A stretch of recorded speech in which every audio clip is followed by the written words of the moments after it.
Bonsoir à tous. Entre l'attente de la convocation du corps électoral par le président de la République et les possibilités d'alliance entre partis et personnalités de l'opposition, il y a un troisième acteur qui est entré en jeu. C'est le SGPR, le secrétaire général à la présidence de la République. Lui à qui apparemment la délégation de signature vaut également délégation du pouvoir au sein du RDPC et même à la tête de l'exécutif. Sinon, comment comprendre que ce soit le ministre d'État, Ferdinand Ngongo, qui porte la parole du chef de l'État depuis mardi dernier, et ce, jusqu'à la semaine prochaine, pour des consultations politiques au Palais de l'Unité. Le ministre SGPR y a notamment reçu des acteurs politiques, économiques et sociaux, des membres du gouvernement, des parlementaires et bien d'autres. Ces rencontres, aussi publiques que discrètes, semblent jouer un rôle clé dans la définition des contours du prochain scrutin. Un balai de consultations qui suscite de nombreuses interrogations. À travers ces discussions, quel message le pouvoir cherche-t-il à envoyer et quelles sont les véritables intentions qui se cachent derrière ces consultations? En attendant d'y voir plus clair, l'opposition soupçonne une manœuvre visant à préparer le terrain pour une succession forcée à la tête du pays. Le grand plateau de ce vendredi s'intéresse donc aux consultations sous fond d'alliance ou de preuve de loyauté, selon que l'on soit du pouvoir ou de l'opposition. Mais avant le débat, l'information. Mesdames et messieurs, bienvenue au journal.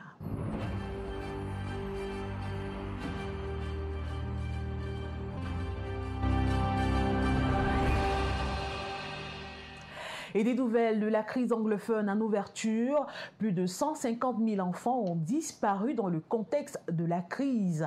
Cette déclaration a été faite aujourd'hui à Bamenda par le président du plan présidentiel pour la reconstruction et le développement lors de la 7e réunion du comité directeur du PPRD présidé par le Premier ministre Joseph Diangouté.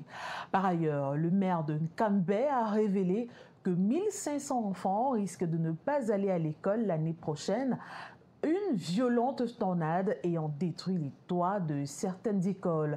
Voici le point avec Fondrené Marquez. According to the chairman of the steering committee of the presidential plan for the reconstruction and development of the Northwest and Southwest regions, Paul Tassong, over 150,000 children are missing within the context of the Anglophone crisis. He was speaking while presenting the implementation report of the presidential plan as of June 2025 in Bamenda. Following the announcement, the General Coordinator of the Southwest and Northwest Regions Task Force for Peace extended a hand of help to assist in finding these children. We learned that more than 150,000 children are missing. We would like to say that we find something missing in the methodology. This is because we are the women who are building peace in the two regions, and we are found in every nook and cranny of these two regions. We want to say that they should reach out to us, and we will improve on that methodology, and we'll be able to find where these children are, because that exactly is part of our mission. We are concerned with the women and children. During the exchange after the report presentation, which was chaired by Prime Minister, Head of Government, Joseph Diangouté, the mayor of Nkambe noted that 1,500 people risk not attending school after a tornado removed the rooftop of a school building in Nkambe. We have a risk of losing about 1,500 people who will not be able to go back to school in August because a devastating tornado just 3 weeks ago consumed a whole school, which is the main center of IDPs. And I think that we don't say this to you so that you take a decision here for just less than 2 months will not be doing justice. It was also an occasion for indigents of Nkwen to raise concerns about the influx of separatist armed groups in their area. When Wushu has been a safe haven during the previous 6 years from the onset of this crisis is now under siege. The armed gangs from Baso, from Kambe, from the all relocated to Baput and Nkwen paying the price. Mr. Prime Minister, we want you to help the people of Nkwen because we have lost lives and property. So, and then I want to make a proposal for a military civil action plan to be put into place and for the government to structure a budget for a civil military action plan so that there should be quarterly meetings between the military and civilians to help bring back peace to the region. Bad roads, poor network coverage, epileptic electricity supply, support for victims of the Nyos disaster, and assistance for victims of the Bamenda Market fire disaster, some of the concerns raised by the President of the Northwest Regional Assembly. Plus d'une semaine après le drame survenu à Douala, où 2 enfants ont perdu la vie et une centaine d'autres ont été hospitalisés après avoir consommé des biscuits, la directrice générale du Laboratoire national de contrôle de qualité des médicaments et d'expertise, l'ANACOM, sort de son silence. Elle plaide pour une approche préventive dans la surveillance sanitaire, soulignant que le laboratoire dispose des compétences techniques nécessaires pour évaluer la conformité des produits avant leur mise sur le marché. Cet appel à la vigilance a été fait ce jour dans la ville de Yaoundé à l'occasion de la signature d'un partenariat avec une entreprise de fabrication des produits pharmaceutiques en vue de renforcer l'application des bonnes pratiques de fabrication et d'hygiène dans l'objectif de protéger durablement la santé des populations. Nous vous proposons d'écouter la directrice générale de l'ANACOM dans cet extrait sélectionné par Sébastien Oyébé. On n'attend pas des biscuits ou je ne sais pas quoi tue un village pour qu'on se lève pour aller chercher pourquoi les biscuits ont tué. Est-ce que vous me comprenez?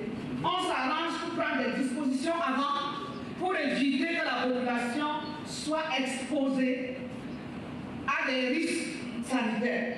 Donc notre laboratoire a une compétence avérée pour cela.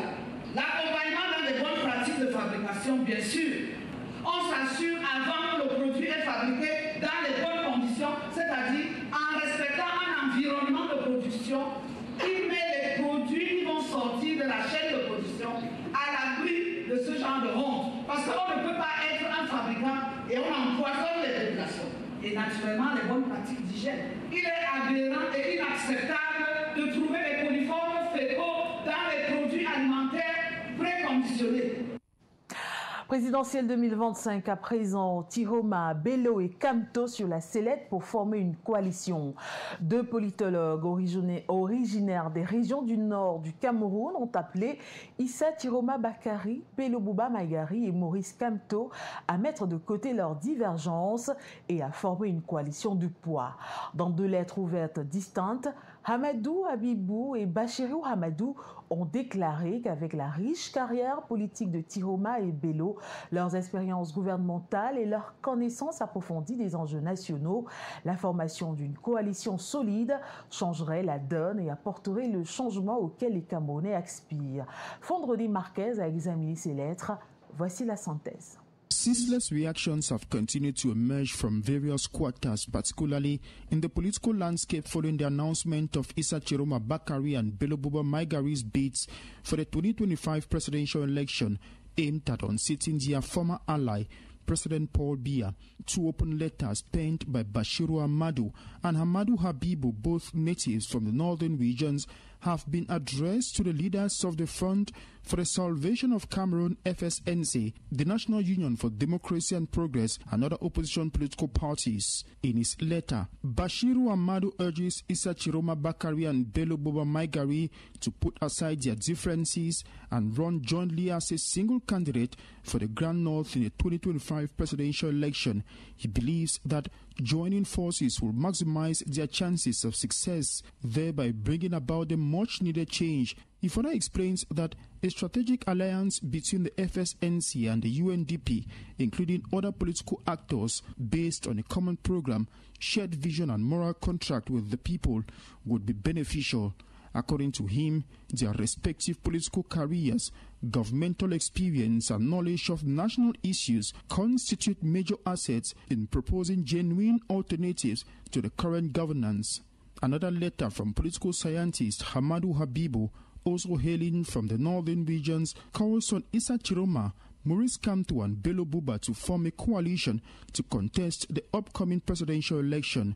He criticizes each of them for past actions that have eroded the people's trust in them and argues that they cannot win the election alone.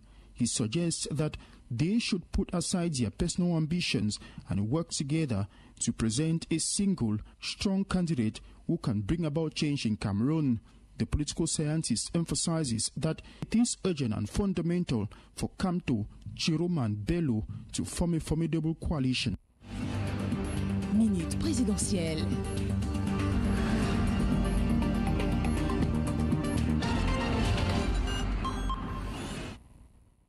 Et les minutes présidentielles, édition consacrée aux gadgets de campagne.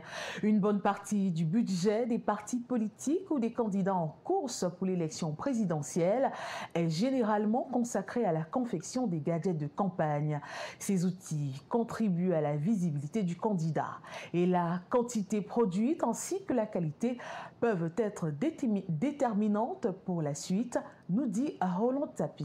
Stylo, t-shirt, polo, tasse, clé USB, shopping bag, cartable, sac, pagne et même des voitures aux effigies du parti ou du candidat, tout est bon pour faire une campagne électorale. Leur rôle et leur efficacité n'est plus à démontrer. Les spécialistes en communication expliquent qu'ils créent une relation positive avec le client qui est l'électeur dans le cadre d'une élection. D'ailleurs, ce que le candidat croit être un gadget a tout un autre sens pour celui qui reçoit en fonction de ses besoins. Un t-shirt floqué de l'image d'un candidat est pour un homme dans un village plus un habit qu'un support de campagne. Les QG des candidats ne peuvent donc plus s'en passer et le budget qui y est consacré fait partie des plus gros soucis financiers après la caution et les représentants dans les bureaux de vote. Dans le contexte camerounais, le parti au pouvoir s'est toujours imposé sur le terrain dans ce domaine. L'explication est que les directeurs des entreprises publiques, les membres du gouvernement et assimilés, les hommes d'affaires les plus en vue sont de fait des militants sur lesquels le parti compte pour produire ses gadgets. D'ailleurs, sans être dit ouvertement, c'est la grosseur de l'enveloppe de chacun qui détermine la suite de sa carrière ou le succès de ses affaires, puisque toutes les contributions sont soigneusement notées. Et dans la logique de démontrer au candidat président qu'on est engagé, certains n'hésitent pas souvent à importer des conteneurs entiers de gadgets à leur compte, intégrés comme leur contribution à la campagne. En dehors du parti au pouvoir qui bénéficie de ces avantages d'être aux affaires et donc d'avoir accès à la caisse publique, les autres partis sont obligés de faire des quêtes auprès des militants et de la diaspora pour produire les rares gadgets par ailleurs partagés avec parcimonie lors de la campagne. Ils sont donc obligés d'arriver tard sur le terrain une fois la campagne ouverte, du fait que le financement public de cette campagne, prévu par la loi même si le montant n'est pas statutaire, arrive parfois en fin de campagne et en partie. En tout état de cause, tous ces besoins et surtout la capacité à les satisfaire font partie des contraintes et des exigences à prendre en compte avant d'avoir des ambitions présidentielles. Mais dans les faits, les spectacles souvent offerts par certains candidats, la qualité et la quantité des gadgets quand ils existent frisent le ridicule et laissent croire qu'ils sont nombreux qui viennent en aventurier dans une course à la présidentielle sans en mesurer les contraintes financières. Mais en définitive, une élection présidentielle n'est pas un jeu. Il ne suffit pas d'annoncer au cours des conférences de presse ou des congrès qu'on est candidat. Il faut surtout s'assurer qu'il y a une cagnotte conséquente pour faire face à toutes les exigences qui vont avec une course vers un palais présidentiel.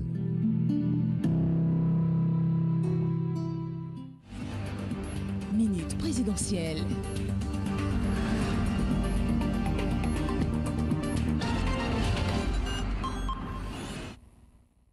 En économie, le Cameroun muscle sa souveraineté financière à travers l'assurance.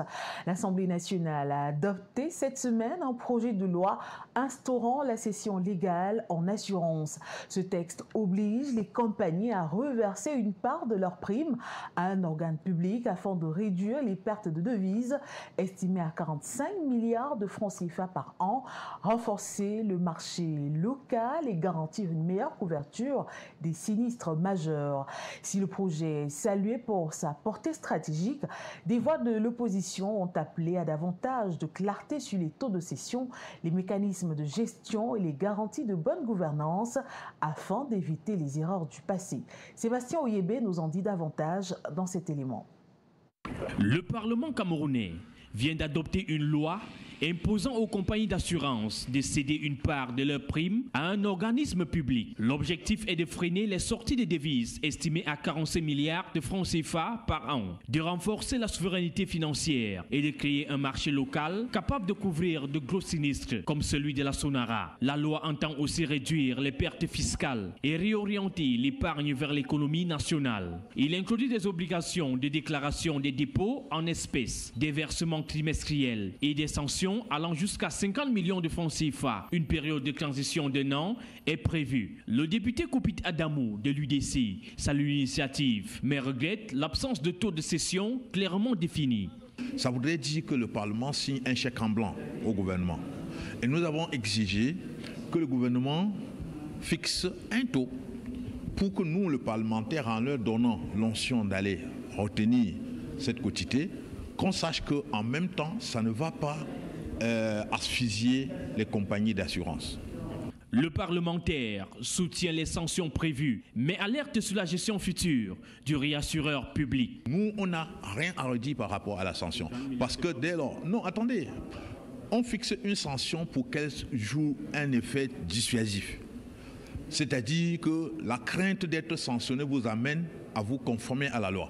Et on ne peut pas être parlementaire et dire donc non, mettons une sanction compréhensible qui permettrait aux gens de ne pas respecter la loi. Donc nous sommes, dès lors qu'on est d'accord que ça permet de capter les recettes en faveur du trésor public, on ne peut pas être contre les différentes sanctions qui sont prévues. En somme, la loi est jugée utile mais perfectible. Les parlementaires demandent des ajustements pour garantir sa transparence, sa viabilité et sa contribution réelle au développement du pays. Immobilier et illégalité, les hors-la-loi créent le trait d'union. Le secteur est confronté à l'infiltration de personnes à la moralité douteuse dans la région de l'Ouest Cameroun. Depuis 2007, date à laquelle la profession immobilière a été réglementée par plusieurs textes de loi, de nombreux Camerounais ne se sont pas mis à jour. Ils exercent illégalement cette profession qui consiste à fournir des services immobiliers de qualité comme la mise en location des habitations. Ce secteur d'activité très sollicité est aujourd'hui gangréné et rempli de personnes qui extorquent la plupart du temps des sommes d'argent exorbitantes aux citoyens à la recherche d'un logement. L'Association des promoteurs immobiliers du Cameroun s'est indignée de cette situation à l'occasion de la Journée mondiale de l'habitat à Bafoussam. Franck Duroc Tassonken.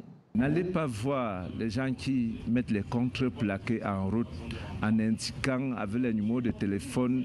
Pratique illégale, le secteur de l'immobilier, un secteur envahi par des clandestins dans la région de l'Ouest Cameroun. Les statistiques de la délégation régionale de l'habitat et du développement urbain révèlent qu'aucun agent ou promoteur immobilier n'est agréé. Dans la ville de Bafoussam, dans la région de l'Ouest en général, nous n'avons pas d'agents immobiliers ni de promoteurs immobiliers agréés à date.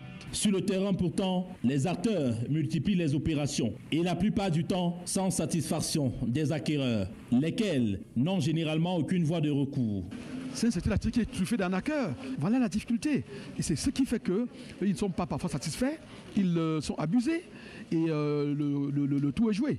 Parfois, à l'origine des situations désagréables, une table ronde sur le thème marketing territorial et promotion immobilière, enjeux et perspectives pour des villes attractives, a meublé les échanges pendant la célébration de la Journée mondiale de l'habitat à Bafoussam. Il est regrettable que certaines personnes ne s'assurent pas, ne prennent pas les mesures nécessaires pour bien se renseigner avant de se lancer dans des investissements immobiliers. Plusieurs personnes construisent dans des zones non constructibles ou bien se retrouver dans des conflits fonciers parce qu'ils ne prennent pas la peine d'aller toujours vérifier à la source. Le président de l'Association des promoteurs immobiliers du Cameroun, déplorant l'état des lieux, met en garde. L'exercice est illégal. Il est temps que ça cesse parce que l'Association des agents immobiliers du Cameroun, l'Association des promoteurs immobiliers du Cameroun vont enclencher l'action pénale vis-à-vis de tous ceux qui empêchent leurs membres d'exercer leur activité. Les décrets du Premier ministre de septembre-novembre 2007 fixent pourtant les conditions de l'exercice et l'organisation de la profession de promoteur et d'agent immobilier au Cameroun. Sur le terrain, la réalité est tout autre. Abordée par nos soins, les agents immobiliers exerçant dans l'illégalité évoquent des raisons parmi lesquelles la conjoncture économique actuelle. Et les propriétaires fonciers affectés par le projet du port de Douala reçoivent une indemnisation. 129 personnes dont les terres ont été affectées par un projet mené par l'autorité portuaire de Douala ont commencé à recevoir une indemnisation à Dibamba Missolé 1. Un montant de 1,3 milliard de francs CFA est en cours de distribution aux personnes affectées dans le cadre de la première phase de l'opération validée par le Premier ministre. Les 500 hectares mis à la disposition de l'autorité portuaire de Douala serviront à l'implantation d'activités industrielles et logistiques. Suivons à présent le représentant de l'autorité portuaire de Douala s'exprimant après la cérémonie à Edea. Il est au micro de Jiré Sazangué. Pour cette première vague, il y a 129 personnes impactées, dont 127 sur le domaine public et 2 sur le domaine privé. Et pour un montant global d'un peu plus de 1,3 milliard. En réalité, nous ne sommes pas, le PAD n'est pas la partie qui est compétente pour décliner les critères d'analyse des dossiers. Le préfet du département de la Sénégal-Maritime, qui est le président de la commission de constat d'évaluation, est mieux placé. La seule chose qu'il faut que nous vous disions, nous avons reçu les assurances que tout s'est fait conformément à la réglementation en vigueur. C'est d'ailleurs pour cela que la première liste, qui était un peu plus nombreuse, a fait l'objet d'un toilettage au niveau du ministère des Domaines, du cadastre des affaires foncières. Et c'est donc la version retenue comme des dossiers reconnus comme complets qui a fait l'objet du décret du Premier ministre du 24 mars. Des requêtes ont été soumises ainsi que le retour de certains dossiers jugés incomplets par le MINCAF. Tout cela, l'examen a fait l'objet donc des travaux de la commission de constat d'évaluation et le rapport a également été transmis qui fera l'objet d'un décret additif. Donc, d'où l'assurance donnée par le préfet aujourd'hui pour certaines personnes dont le nom ne figure pas sur la première liste, qu'il y aura un décret additif qui viendra donc prendre en compte tous les droits compromis.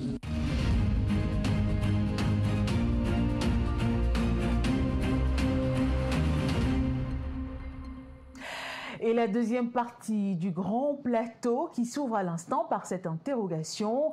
La panique s'est-elle emparée du régime de Paul Biya avec l'entame des concertations à la suite de la rupture des alliances entre le RDPC et des dignitaires politiques du Grand Nord?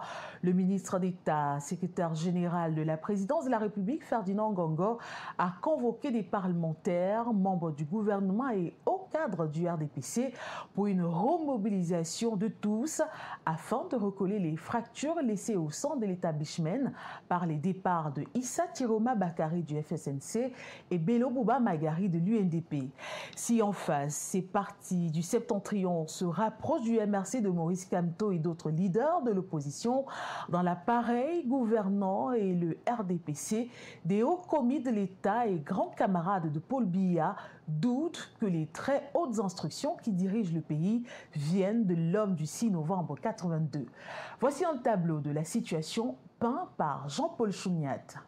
Les défections de Issa Tiroma Bakari du FSNC et Bello Bouba Maïgari de l'UNDP semblent faire souffler un vent de panique au palais de l'unité, avec la rupture du pacte d'alliance et la démission du gouvernement RDPC de ses dignitaires du Septentrion. Face à cette actualité brûlante qui menace de fragiliser et affaiblir le régime Biya, à moins de 4 mois de l'élection présidentielle, les fonctionnaires au cœur des institutions de la République tentent de sauver les meubles en remobilisant toute la machine politique, administrative, gouvernementale et parlementaire. Ainsi, sur très hautes instructions du chef de l'État Paul Biya, le ministre d'État secrétaire général de la présidence, Ferdinand Ngongo, fait le tour des régions du pays pour assurer et rassurer la base électorale et l'élite RDPC à rester concentrée sur les enjeux du scrutin présidentiel d'octobre prochain, afin de garantir le moment venu une victoire éclatante à leur candidat naturel, Paul Biya. Seulement, l'homme du 6 novembre 82 ne s'est toujours pas prononcé s'il sera le candidat du RDPC à l'élection présidentielle de 2025. Du coup, les grands camarades prétendant son fauteuil ne savent plus sur quel pied danser pour se positionner. Chacun pressentant une fin de règne de 43 ans du père du renouveau. Ce frémissement des pontes du régime, causé par les départs inattendus des allées d'hier, aujourd'hui en course pour le palais de l'Unité, ce n'est plus la grande sérénité au sein des équipes de Paul Biya qui font feu de tout bois pour tenter de recoller les morceaux, ressouder les rangs et se serrer les coudes autour de leur champion. La gestion des affaires du pays en mode les très hautes instructions ne convainc plus les Camerounais, ni certains hauts commis de l'État et aux cadres du parti en premier. Des militants frustrés du RDPC, des leaders politiques de l'opposition et l'opinion nationale, tous s'interrogent.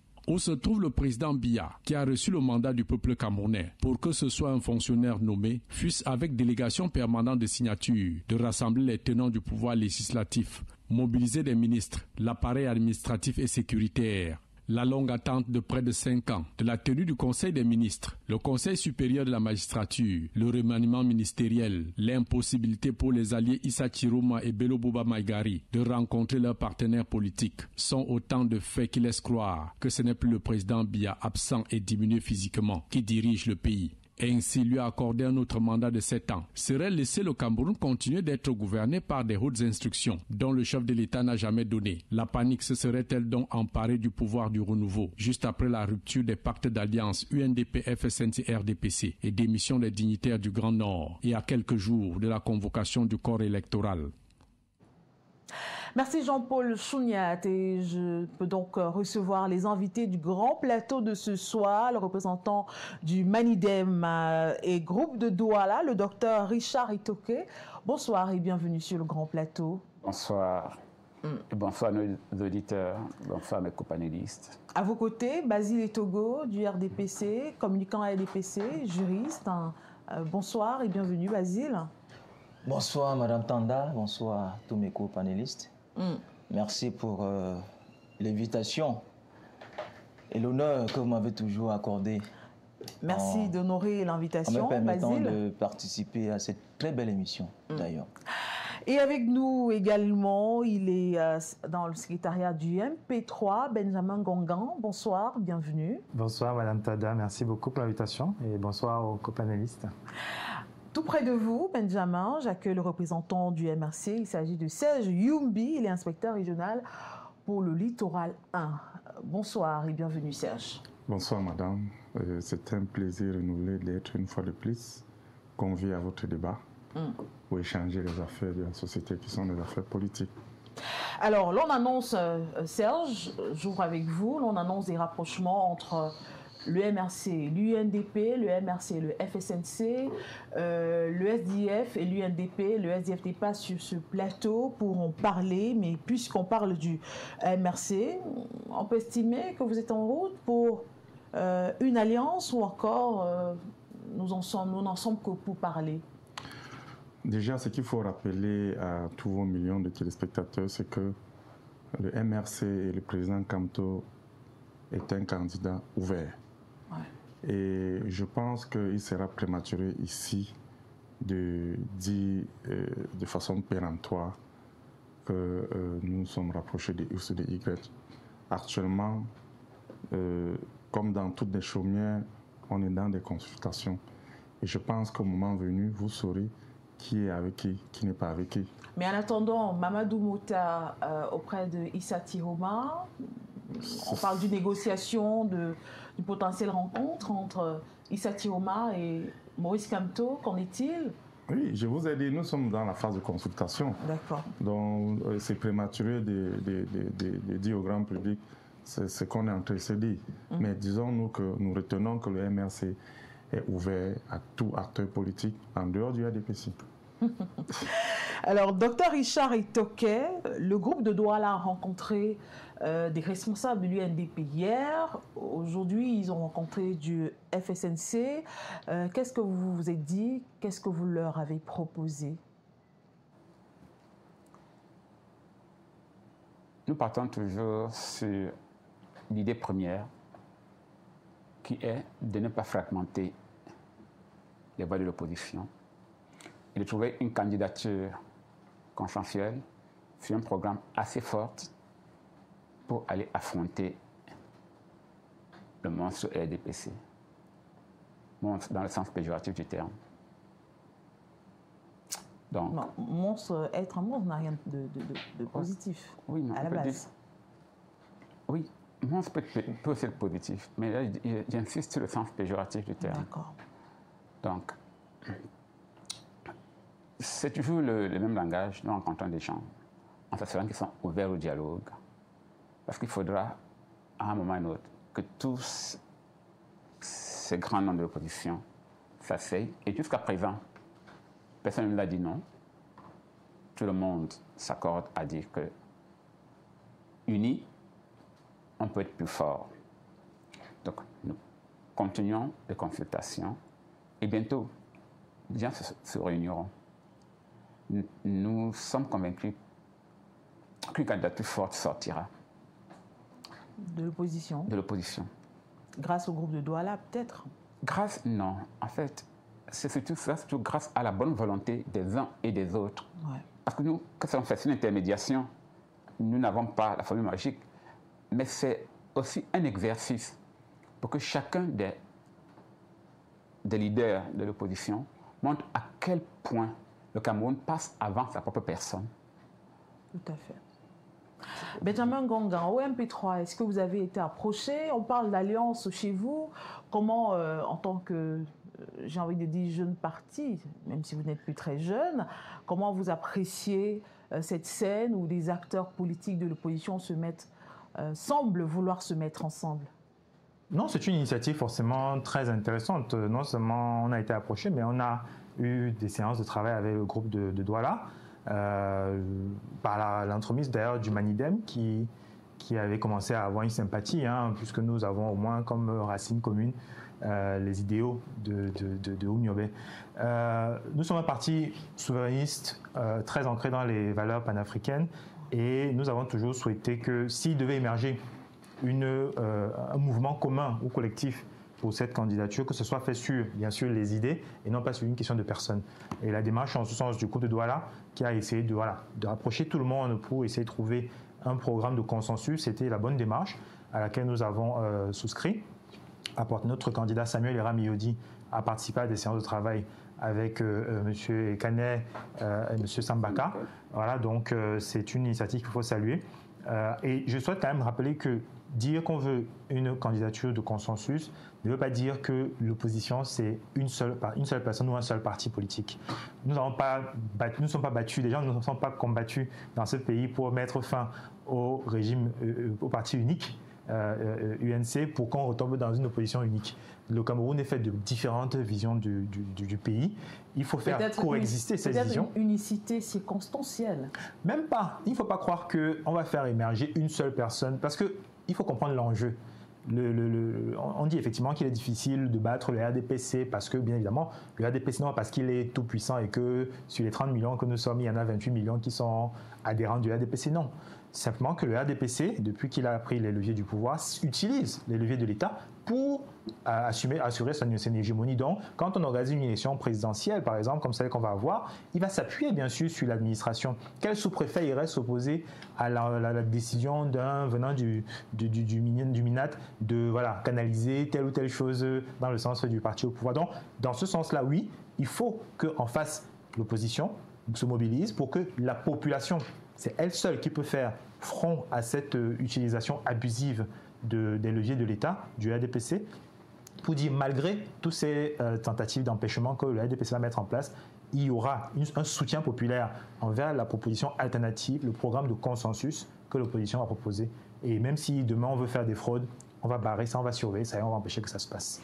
En tout cas, octobre n'est pas très loin, mais pour y arriver, il faut passer par la convocation du corps électoral pour que le processus électoral se mette véritablement en branle. Basile et Togo, on parlait depuis quelques jours, le SGPR, Ferdinand Ngongor, consulte des parties prenantes, de nombreux acteurs de la scène publique et politique au Cameroun. Alors, que cherche vraiment le SGPR à travers ces consultations?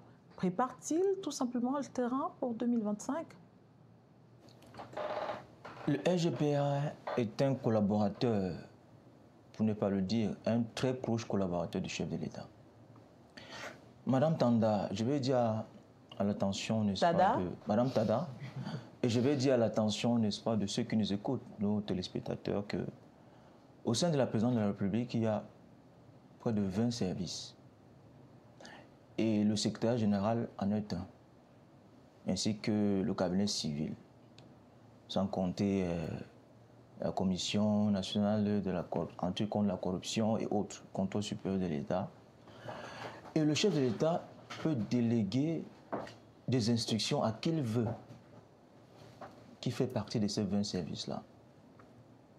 Donc, ça nous permet d'interroger l'organigramme et l'organisation de la présidence de la République. Et vous allez voir qu'à l'article 2 de l'organigramme de la présidence de la République, cet article dit, c'est important d'évoquer des tests. Tout à fait. Le règlement à vigueur. Cet article dit, en ce qui concerne le secrétaire général, il assure en outre la liaison entre l'exécutif et les différentes institutions républicaines, notamment l'Assemblée nationale, le Sénat, le Conseil constitutionnel, la Cour suprême, le Conseil économique et social et le contrôle supérieur de l'État. Donc c'est en toute légalité. L'organigramme de la présidence de la République date depuis la première prise de pouvoir du président Ahidjo. Il a été certes modifié en 2011, mais il reste pratiquement le même. Ça veut dire que le chef de l'État peut donner des délégations de pouvoir, peut donner des instructions à ses proches collaborateurs de diriger un certain nombre de travaux. Sauf que... Y compris le secrétaire général. Et lui-même, lorsqu'il était secrétaire général à la présidence de la République, le fait président Amadou Ahidjo lui a aussi confié un certain nombre de travaux où il y a eu des rencontres. Il a reçu des ambassadeurs. Il a accrédité certains qui venaient déposer les lettres d'accréditation. Il a donné des orientations au regard, n'est-ce pas, des règlements dont lui attribue cet organigramme. Donc je ne vois pas où, aujourd'hui, on veut nous créer un organigramme qui n'existe nulle part. Sauf que le SGPR a une fonction administrative. Est-ce qu'au sein du RDPC, ça ne pose pas problème? Il y a quand même un secrétaire général qui est là, à qui on se serait attendu que le président instruise de faire exactement le travail que le SGPR est en train de faire, notamment s'adresser à ses camarades du parti, ou alors discuter avec ceux qui ont opté pour la rupture. Je vais vous répondre aussi simplement que ça. Il ne s'agit pas ici d'une action politique, mais d'une action administrative. D'accord. L'instruction porte sur les rencontres, les consultations avec les parlementaires. On n'a pas simplement dit les parlementaires et les membres du gouvernement. Et il me semble qu'au sein du gouvernement, il n'y a pas que le RDPC. Suivez mon regard. Il n'y a pas que les parlementaires du RDPC qui siègent à l'Assemblée nationale et au Sénat. Il y a d'autres partis politiques qui siègent. Donc cette consultation, c'est pour préparer, n'est-ce pas, l'élection présidentielle, pour que cela se passe dans le calme, dans la sérénité. Par ailleurs, la présidence de la République s'appelle encore le palais de l'unité. À moins qu'on veut me faire dire on veut me faire croire que lorsqu'on est déjà parlementaire ou bien membre du gouvernement, on n'est plus citoyen. Par conséquent, puisque sur le palais de l'unité, c'est ouvert aux citoyens. Ouais. Mais pourquoi est-ce qu'on empêcherait les parlementaires ou les membres du gouvernement d'aller au palais de l'unité? Au lieu symbolique de l'unité. Sur le palais de l'unité. Ouais. Et par ailleurs, c'est le lieu de service du secrétaire général. Vous voulez qu'il fasse la réunion où? À Oudza? Ou bien ici à Bepanda? Non. C'est le lieu indiqué. Le secrétaire général lui aime tout un bâtiment qui fait office de ses services. Donc il ne fait que le travail qu'on lui a donné. Les gens, ce que les gens ont peur, c'est ça la réalité. Les gens ont peur. Les gens ont tellement peur de RDPC qu'on voit les fantômes partout. est-ce que ce n'est pas le contraire? Est-ce que ce n'est pas le RDPC qui a peur? Non, je vais revenir à vous, Basile Togo. Pas du tout, parce que je vous ai dit que c'est une action administrative et non une action politique. Le secrétaire général président de la République ne représente rien sur le plan politique. Sauf que c'est le secrétaire général du cabinet central. La grande majorité des personnes dessus ont des doubles casquettes, qui sont des administratifs et des hommes politiques. Non, non. Je vous dis, le secrétaire général, le président de la République n'est même pas membre du comité central. Vous le savez. Il n'est pas membre du comité central.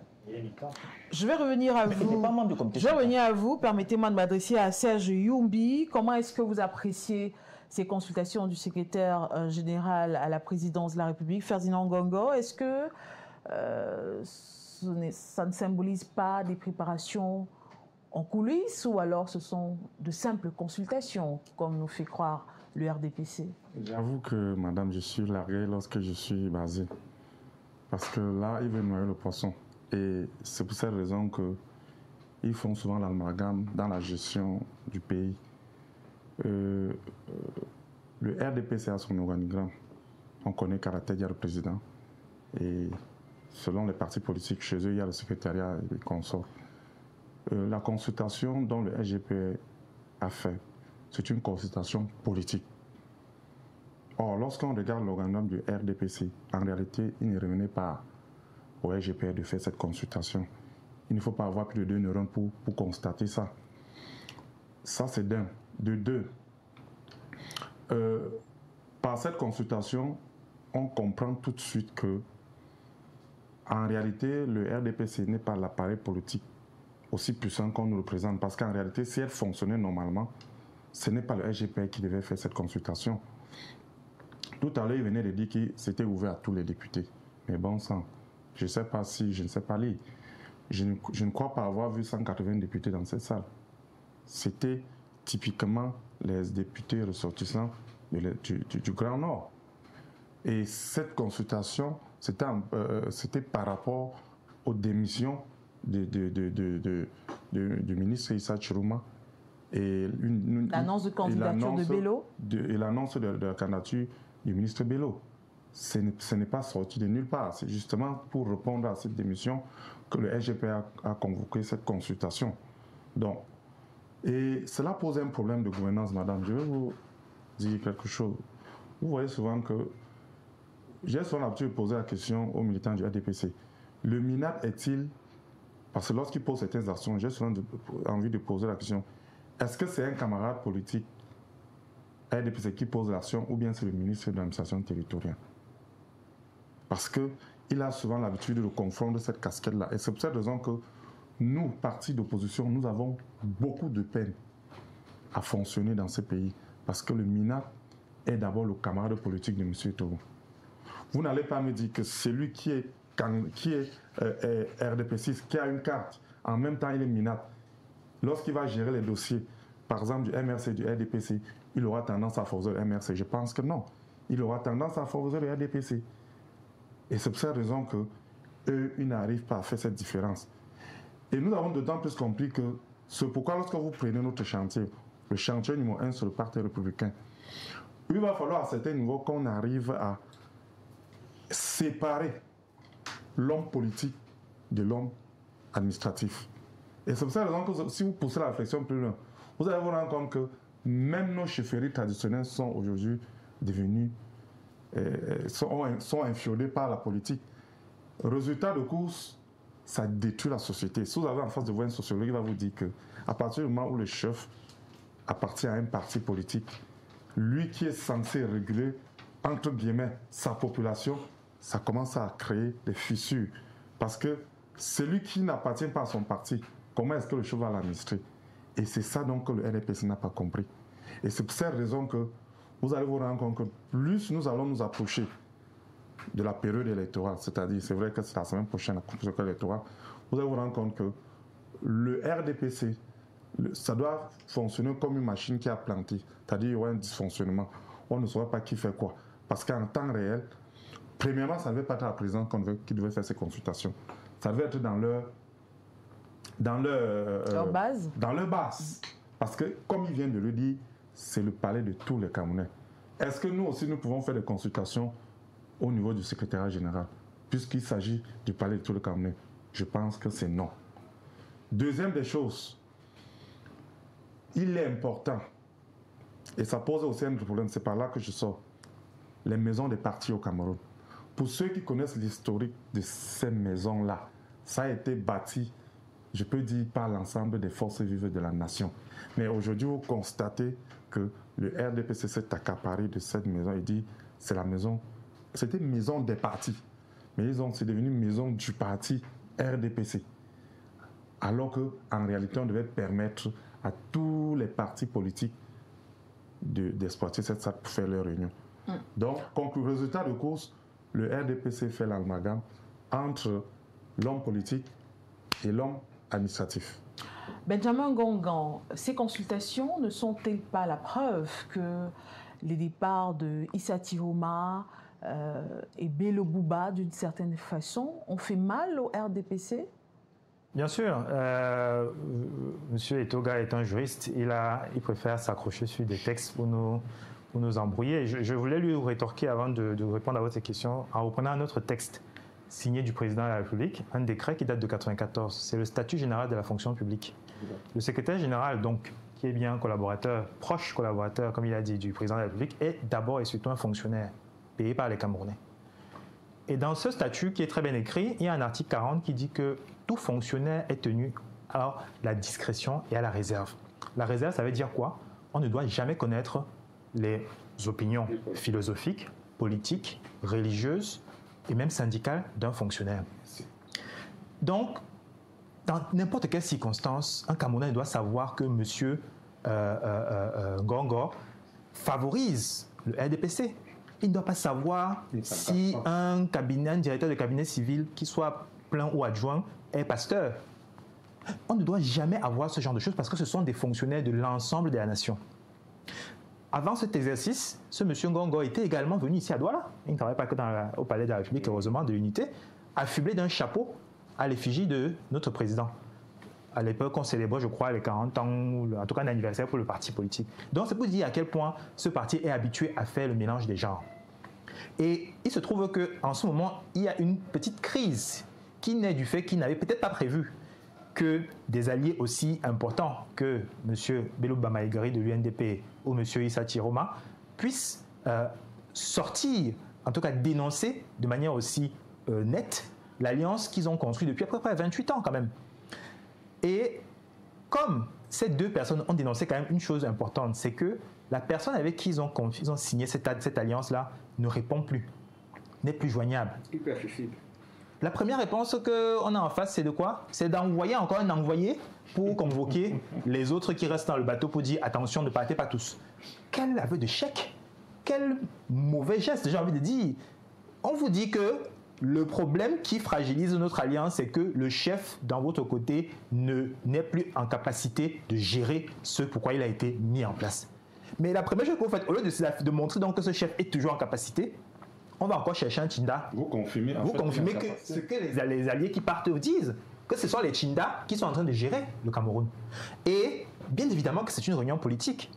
Même si on veut toujours nous trouver des tours pour faire croire qu'il s'agissait d'une réunion administrative, ce sont les députés d'abord de l'extrême nord et du nord qui ont été reçus, qui sont majoritairement RDPC, peut-être quelques alliés MDR restent encore là-dedans. Et ensuite, je crois que hier, aujourd'hui, c'était ceux de l'Ouest qui ont été réunis avec les ministres également. Mais c'est une réunion politique qui se passe dans le palais de l'Unité, qui est le palais de l'ensemble des Camerounais. Le jour où le MP3 veut faire son meeting aussi, si on part au palais de l'Unité, on va nous recevoir? Non, parce que c'est la maison de tous les Camerounais. Donc, ce parti est habitué à tellement de mélange de genres, à piétiner des textes qui soient des textes de loi, qui soient des textes, des décrets signés par le même président là qui a dit un fonctionnaire ne doit jamais afficher ses positions politiques, religieuses, etc., qu'il ne cherche même plus à savoir s'il y aura des conséquences ou pas. Mais nous allons nous en occuper une fois que nous allons mettre de côté et renvoyer au village ceux qui nous ont mis dans cette situation-là, parce que un des axes importants, en tout cas pour le MP3, et peut-être certainement pour d'autres partis de l'opposition, qu'il faudra attaquer dès qu'on a, en octobre, renvoyé ce parti au village, c'est la réforme de notre État pour construire, comme on le dit dans la clé 2 du programme du MP3, un État qui nous ressemble et qui nous rassemble. Et dans un État qui nous ressemble, on ne peut pas avoir un mélange de genres permanent où on a un président de la République qui est toujours président d'un parti politique, où on a un directeur de cabinet civil qui fait la messe le vendredi ou le samedi en Mondovision, où on a un secrétaire général de la présidence qui conçoit, qui réunit des chefs quand il vient inaugurer un port à Douala pour faire allégeance au président de la République. C'est pas possible. Il faut respecter les Camerounais parce que c'est un mandat qu'on vous donne. Même ceux qui n'ont pas voté pour Paul Biya acceptent ensuite que Paul Biya devienne le président de l'ensemble des Camerounais. Et pour cet acte de citoyenneté-là, il faut leur accorder un tel respect que ces gens-là nous montrent qu'ils ne font pas, auxquels ils ne font pas attention. Donc c'est malheureux, c'était une réunion politique qui n'aurait pas dû se passer là-bas. Et ça vient se rajouter à la longue liste des manquements et des manques de respect, même il faut le dire, que ce parti et ses représentants. La situation au sein de l'appareil gouvernant.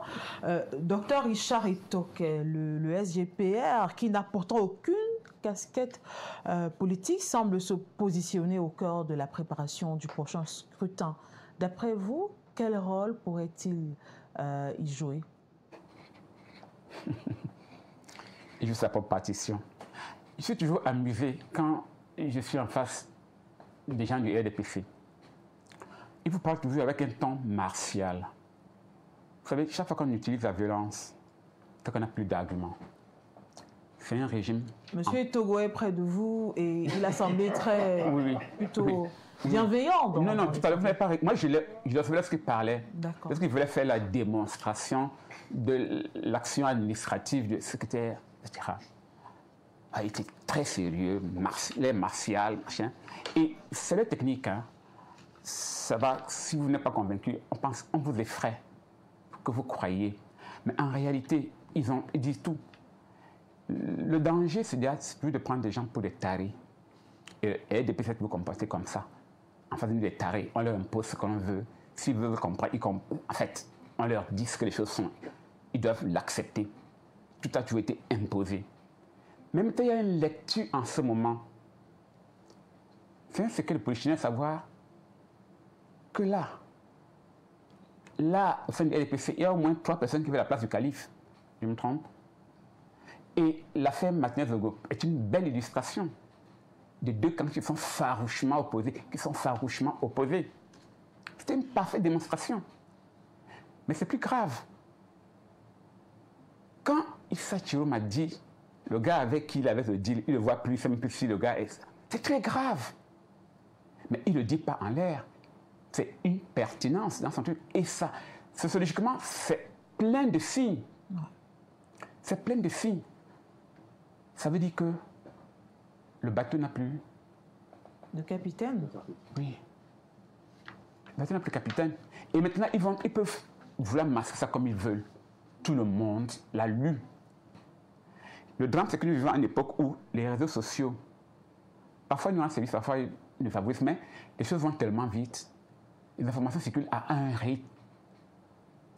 Prenez 10 camions dans la rue, faites une votative. Un président Biya, il est encore là. Il parle encore, il écrit encore. C'est la question que tu m'as posée. Mais il est très présent sur les réseaux sociaux ces derniers jours, docteur. On l'a beaucoup vu sur X et Facebook, qui publie énormément. Oui, mais forcément, qui publie. Moi, j'aime ma secrétaire. Il y a des choses qu'elle met dans mon truc. Je dis, mais ça, elle fait. Le simple fait de dire de faire, c'est la preuve qu'il est là. Et l'intelligence artificielle, non mais, c'est qu'à un moment, il ne faut pas dire les choses que tout le monde sait. Ce que tout le monde sait, l'intelligence artificielle fait plein de choses. Et puis, à un moment, à un certain âge, quand on parle de sénilité, je n'ai pas dit qu'il est sénile, mais je dis, moi, en tant que médecin, j'ai parfois fait la sénilité. Donc, les gens prennent des décisions pour des personnes qui, dans leur tête, disjonctent, en disant que c'est leur décision. Et elle s'impose. Elle s'impose. Pour ne voir que ça, vous savez, cette histoire des hautes instructions, ça fait débat ici. Hein. Bon, j'en parle, ramenant un peu l'histoire du football, à un moment, il y a une opposition, où quelqu'un, un président, machin, s'opposait à des machins parce que les hautes instructions n'étaient pas vraies, etc. Bon. En réalité, le RDPC même ne se réalise pas à quel point son jeu macabre et même idiot a rendu les Camerounais intelligents. Seulement les Camerounais n'ouvrent pas leur cœur, mais ils vont être surpris à un point où, je ne vous dis pas. Maintenant, toute cette agitation, Ngongo, il a son rôle, il joue sa propre partition. Il y en a d'autres qui jouent leur partition, il n'est pas le seul. Il y a d'autres qui jouent leur partition. Il y a plein de choses, les gens ont des informations. Mais tu sais que prendre les Camerounais pour des tarés, c'est ça qui est embêtant. À chaque moment, quand il faut expliquer une chose, on nous embarque dans les directions. Et c'est ça qui est, c'est vraiment insultant pour les Camerounais. Basile Etogo va probablement réagir à vos propos. Basile, tout de même, ces rencontres, d'après le courrier qui autorise le SGPR à faire les consultations, ont pour objectif, d'après ce courrier, de coordonner la stratégie du président national du Rassemblement démocratique du peuple camerounais, alors que vous disiez qu'il ne faisait pas un travail politique. Paul Biya, dans la perspective de rassembler, de coordonner la stratégie du président du RDPC dans la perspective de l'élection présidentielle 2025. Le RDPC est donc en campagne, Basile? Je vous ai dit que ce n'est pas le cas. C'est une pré-campagne alors? Ce n'est pas une pré-campagne, ce n'est non plus une activité politique, c'est une activité administrative. Pourquoi lui, il doit coordonner les activités du parti? Permettez-moi d'aller jusqu'au bout. Déjà, je salue le respect que les uns et les autres affichent, parce que j'aime être dans des débats où on donne argument contre argument et non on en interfère dans la parole des uns et des autres. Ce n'est pas poli, non seulement pour la chaîne et pour ceux qui nous écoutent. Le président de la République, c'est un légaliste.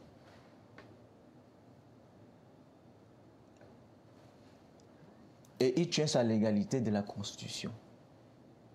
Et cette même Constitution lui donne le droit de coter des dossiers à qui il veut.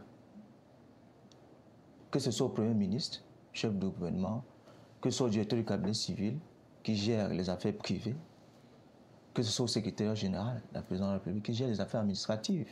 Mais une signature n'a jamais été autant contestée comme celle du SGPR. C'est parce que des gens sont de mauvaise foi. À chaque fois, les gens... C'est parce que des gens sont de mauvaise foi. Le chef de l'État, à l'époque, lorsqu'il était secrétaire général, président de la République, il avait une délégation de signature. Je vous ai dit que ce texte ne date pas d'aujourd'hui, ce décret ne date pas d'aujourd'hui. C'est un décret qui date depuis le président Amadou Ahidjo, le feu président Amadou Ahidjo, qui a juste été modifié en 2011, où on a ajouté quelques éléments, à savoir les différentes commissions qui ont été créées. C'est le même décret, madame. Moi, je vous parlais des tests. Les gens font des analyses subjectives. Moi, je ne fais pas la sorcellerie. La politique, ce n'est pas la sorcellerie. Je ne sais pas où les gens voient dans la bouteille que Ngongo est candidat.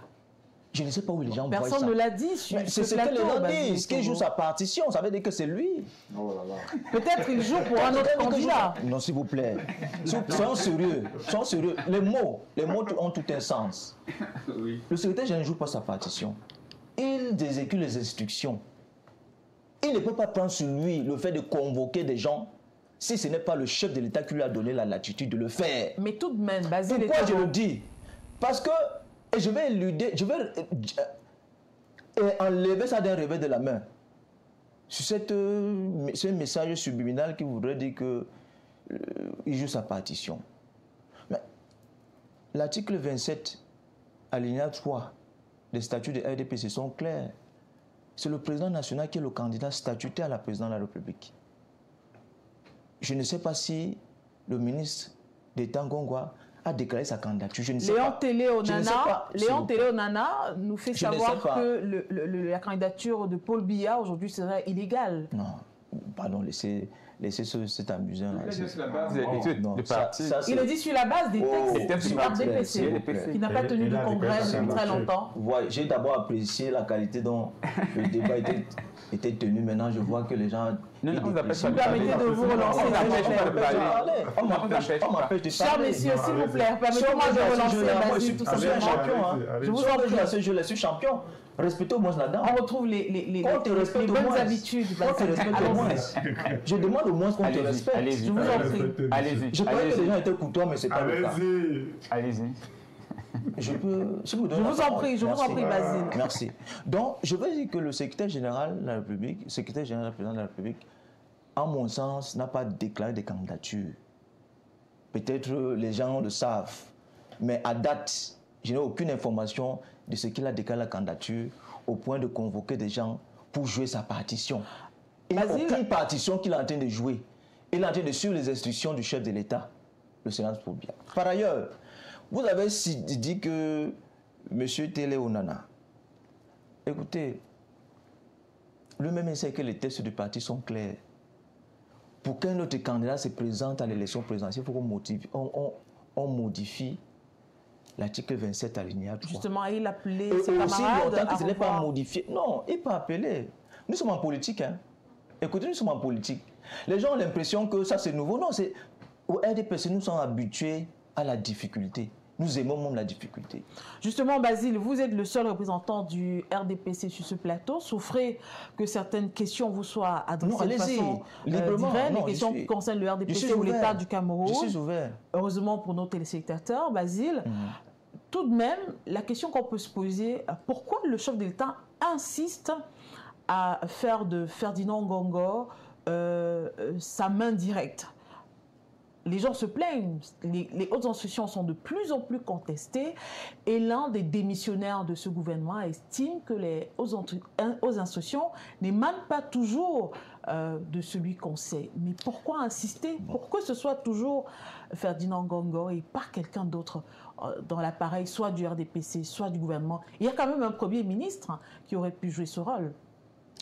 Quelle est la crédibilité que vous allez donner à quelqu'un qui a fait partie du gouvernement pendant près de 20 ans, aujourd'hui se découvre qu'il y a quelques manquements, au point où il dit que le secrétaire général l'empêche de voir le chef de l'État. Tout de même, c'est pas parce que votre fils est adulte que vous n'allez pas écouter ses pleurs. Non, vous ne pouvez pas accorder une crédibilité à votre adversaire politique.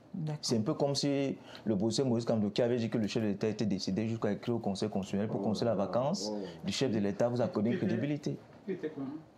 C'est quand même un peu sérieux. Vous ne devez pas vous baser sur des éléments aussi basiques que ça pour donner une certaine crédibilité à une personne. Non. Moi, je convoque les tests. Hein. Si les gens font de la sorcellerie, moi je dis que je ne suis pas un sorcier. Ici, ce n'est pas une réunion de vaudou. C'est une analyse objective qu'on est en train de faire. Si les gens font des analyses objectives, moi je suis d'accord. Mais ne venons pas tromper. Balafon est une chaîne sérieuse où on éduque les populations. En tenons-nous au test. Les réflexions des marabouts et des féticheurs, les lancers de courrier, moi je ne connais pas. Je ne vois pas où est-ce que les gens disent que quelqu'un joue sa partition. En vertu de quoi il joue sa partition. Il n'a pas déclaré qu'il est candidat. En vertu de quoi il joue sa partition. Je vous ai dit qu'il est le collaborateur direct. Le chef d'État pouvait donner ça à un attaché. À un conseiller spécial de faire ce travail. Pourquoi est-ce que vous voulez simplement cristalliser l'attention sur une seule personne? Si le chef d'État désigne le secrétaire général, c'est parce que les textes lui donnent la possibilité de le faire. Il n'a pas désigné le planton. Il n'a pas désigné le vigile. Les textes donnent également la possibilité au président de la République de désigner quelqu'un d'autre. Quand c'est lui qui désigne à chaque fois, voit ses signatures contestées. Est-ce que c'est non réglementaire? C'est la question qu'on devrait se poser. Est-ce que c'est non réglementaire? Mais il y a une question de légitimité finalement. Oui. Si c'est réglementaire, je ne vois pas d'où est-ce qu'on a. Quand il envoie souvent le Premier ministre le représenter, les demandes c'était à la Commonwealth. Vous avez trouvé ça un problème? Il n'envoie pas souvent le secrétaire général, il a envoyé le secrétaire général l'autre jour au Tchad. Justement, il y a la question. Sur le dossier Savannah. Il a envoyé le directeur du cabinet civil en France pour rencontrer Macron lors du rapport de la commission sur l'histoire du Cameroun. Permettez-moi justement de relancer. Chercher des choses. Moi, je m'arrête au test, je me limite au test. Merci. Si les gens sont dans les secrets où ils lancent les courriers avant de venir aux émissions pour voir des choses, moi je ne connais pas. Je ne suis pas sorcier. Merci de nous édifier. C'est ça que moi je dis ici là. Et je ne sors pas des tests.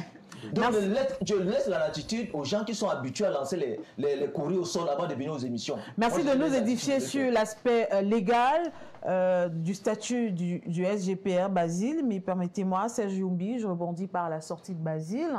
Effectivement, de nombreuses autres personnalités ont souvent représenté le chef de l'État, sauf que l'on constate que de plus en plus, les décisions ou alors les signatures du SGPR soient soit mises en doute, soit contestées. Est-ce qu'il n'y a pas déjà un problème de légitimité à la base?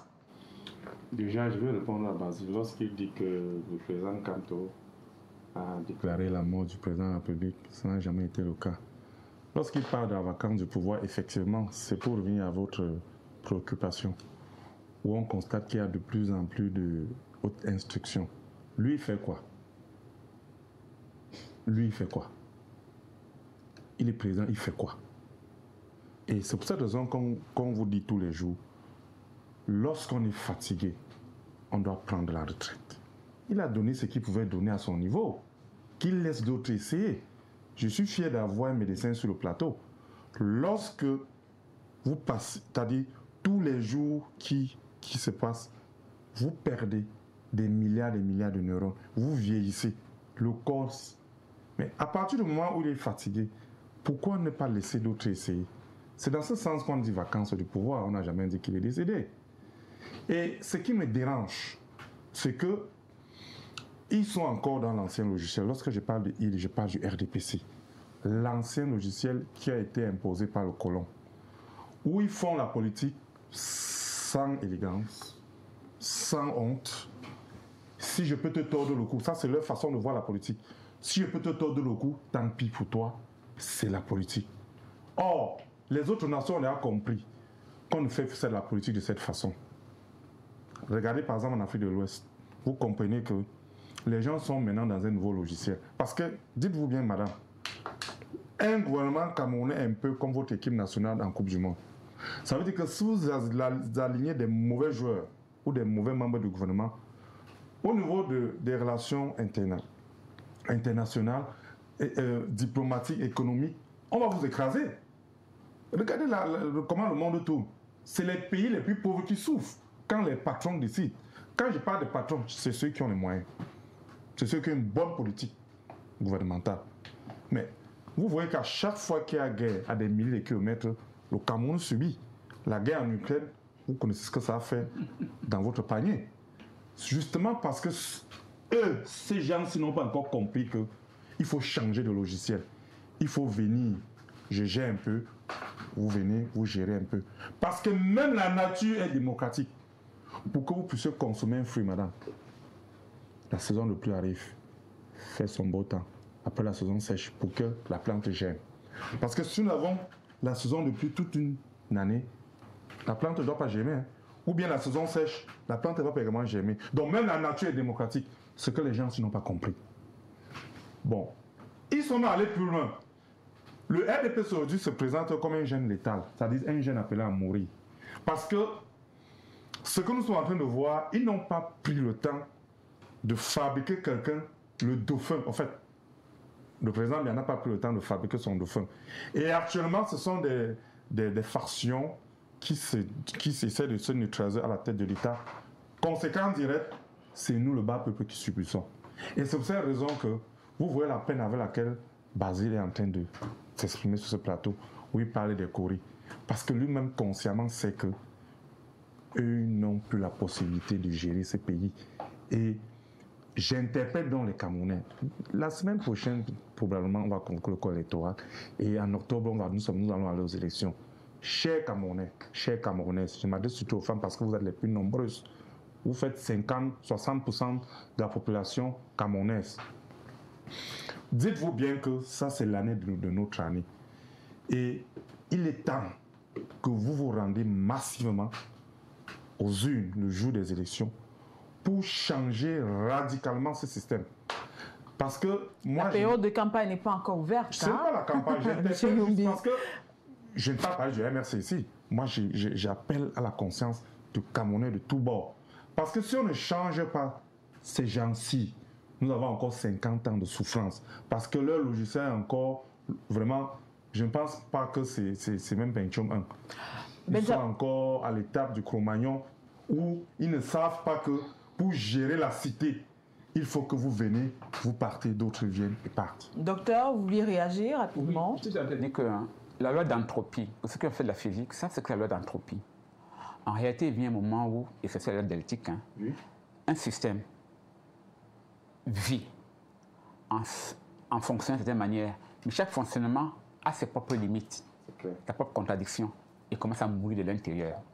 Et le système est dépéciste, tel qu'il était, avec un monarque, avec un pouvoir auto-centré, exagérément centré, est en train de s'effriter. Il est en train de s'effriter. Il n'y a rien à faire. Il va s'effriter, ça va exploser. Il est en train de s'effriter. Il n'y a qu'on ramassera les morceaux. Ça ne peut pas être autrement au stade où nous sommes. Ils peuvent maquiller ça comme ils veulent, dire tout ce qu'ils veulent. Et l'autophagie interne a commencé. C'est-à-dire que c'est au sein même, et c'est ça le lieu de la contradiction, au sein du système, ils se battent les uns des autres. Ils vont se manger, ils vont se bouffer. Ce qui est intéressant, c'est de voir à l'extérieur les grandes figures qui défendaient. Et par exemple, un gars comme Zogo, il a changé, hein, il demande pardon. Avant, il disait si quelqu'un touche à Paul Biya, machin. Maintenant, il demande pardon pour tout le mal que son peuple a fait aux autres. Moi, je ne veux pas les choses de cette manière-là parce que j'ai dépassé ça. Le communautarisme, c'est une petitesse d'esprit. Il existe de manière positive, de cette manière, mais si tu le ramènes en politique, c'est trop petit. C'est la politique de bas étage. Là où le RDPC, justement, veut nous mener. C'est un petit bas étage. Mais je dis que c'est un système qui est en train de pourrir, il est pourri. Et il va s'effriter. Et c'est là, à ce moment, nous devons le comprendre. Que là, il n'a plus les moyens. Tout à l'heure, mon compagnoniste, qui est souverainiste aussi bien que moi, a dit quelque chose qui était très, très important.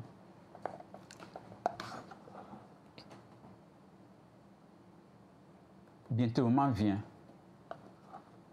où les Camerounais vont eux-mêmes gérer leur cité, sans plus recevoir d'ordre de qui que ce soit. Parce que ce qu'on a vécu là, ça a marqué tous les esprits, ça a laissé des traces indélébiles. Et on n'aura plus envie de vivre cela. Et nous n'avons pu vivre ça seulement parce qu'ils ont un protecteur, un grand bouclier. Quand nous aurons rompu les liens avec la France, les liens politiques, parce que sur le plan humain, nous n'avons rien contre le peuple français. Nous parlons des politiciens et des grandes familles qui gèrent le monde, des politiciens français et des grandes familles qui gèrent le monde. Mais sinon, de toute façon, le régime est pourri. Benjamin Gongan, il n'y a plus rien. Il faut dire que les consultations ont commencé par les parlementaires originaires du Grand Nord. Ces consultations ont été inscrites après la rupture engagée par Bello-Bouba Maïgari à la suite de Issa Tirouma Bakary. Est-ce que vous n'avez pas l'impression que l'absence de casquette du SGPR risque soit renforcer, soit affaiblir la légitimité de ces consultations-là? Non, je pense que M. Bello-Bouba, en tout cas particulièrement, a été assez clair. Vous n'avez constaté qu'il n'a même pas...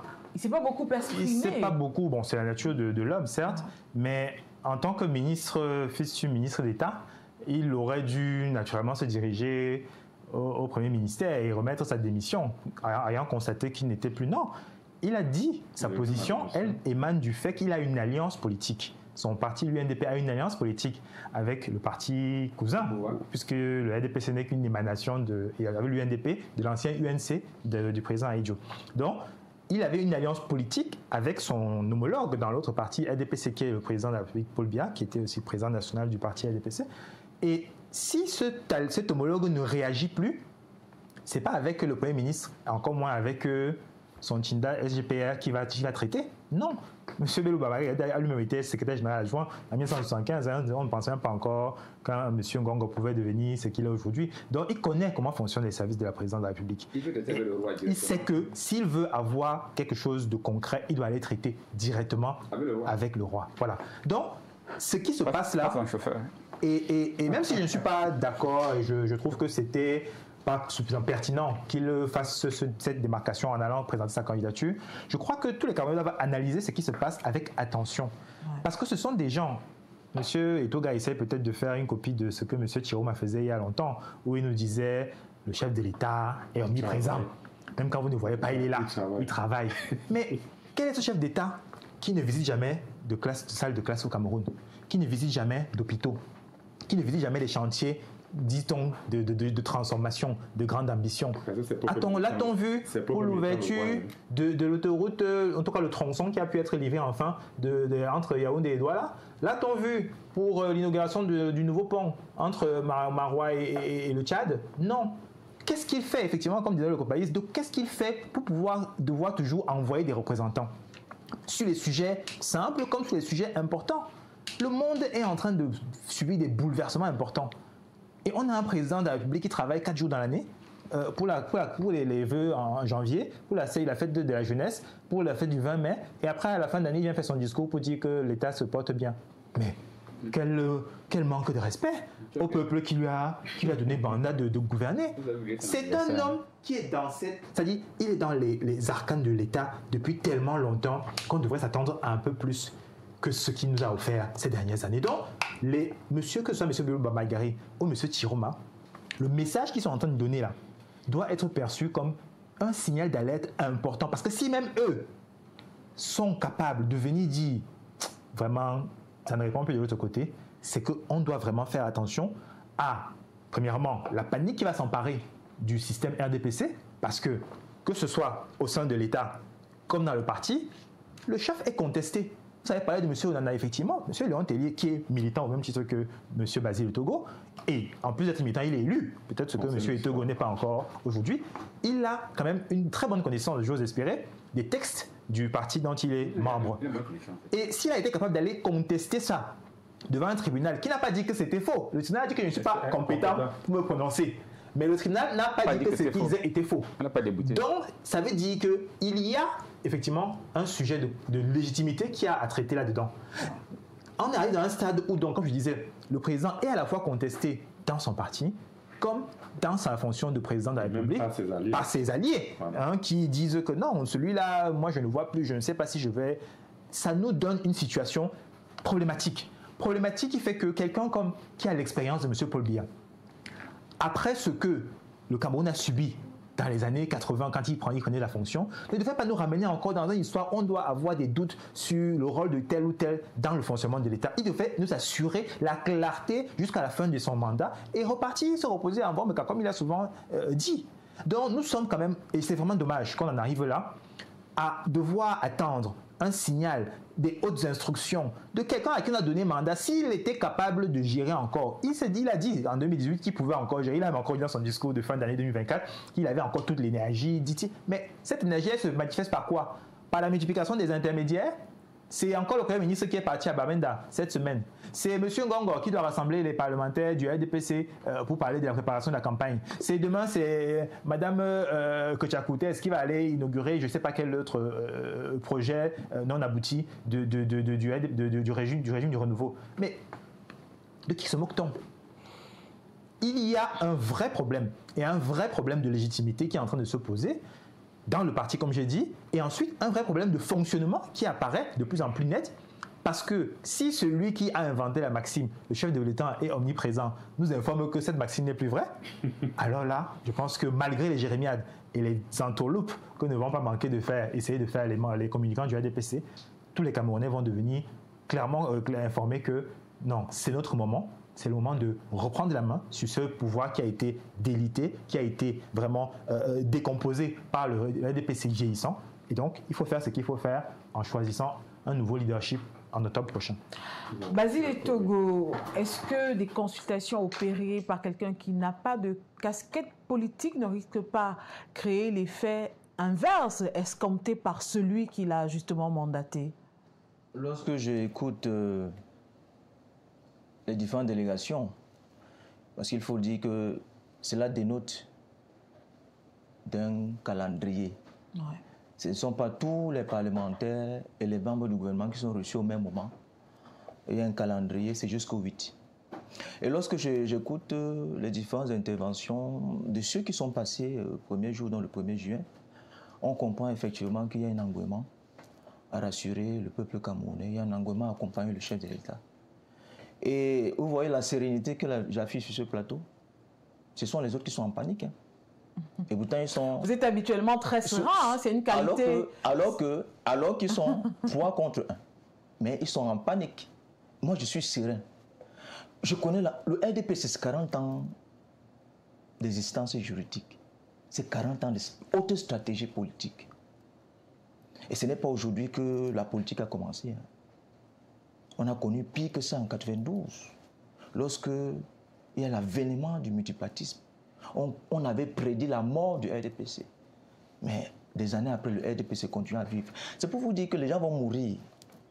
Mais le RDP va continuer à vivre. Je suis entré au RDPC pour le faire vivre. Pour le faire vivre demain. Et nous comptons, nous, les jeunes du RDPC, faire plus grand que ce que nos aînés ont fait. Nous comptons perpétuer, n'est-ce pas, ce parti politique qui a tout apporté au Cameroun. Justement, dans mon propos liminaire, je parlais des consultations publiques et celles qui se font en coulisses.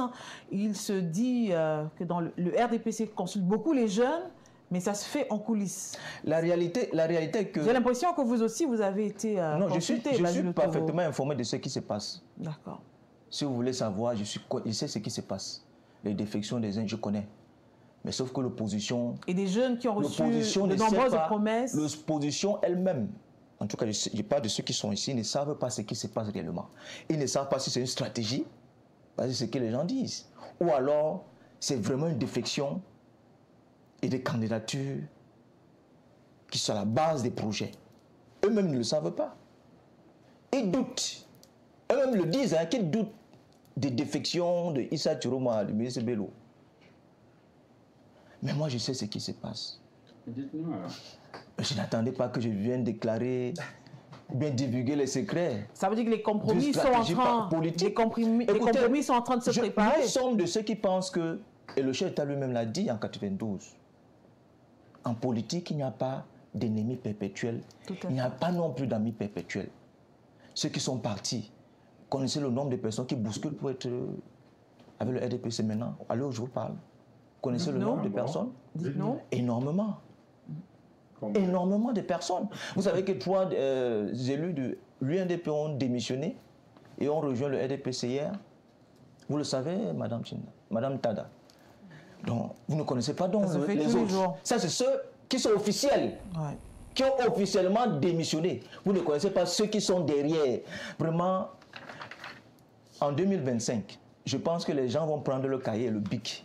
Ils vont écrire, je parle de l'octobre 2025 à la présidentielle, ils vont écrire la politique que le RDPC va... Le RDPC est en train d'apprendre à certains qui découvrent la politique aujourd'hui, c'est qu'on appelle la politique et la réelle politique. Ça, c'est le réalisme politique. Moi, je n'ai pas besoin de faire de manigance. Hein. Moi, je suis direct et je dis ce que je pense. Vous avez vu le RDPC afficher une quelconque inquiétude? En tout cas,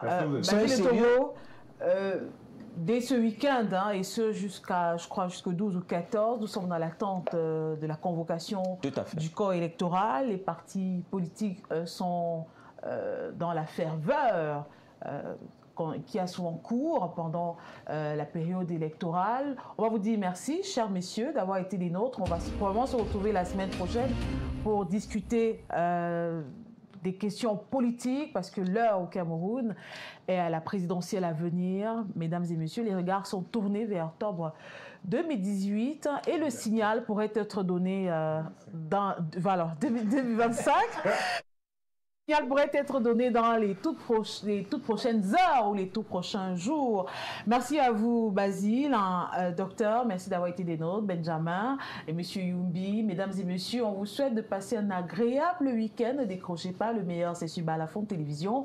On vous retrouve lundi avec le même plaisir. Bonne fin de soirée à tous.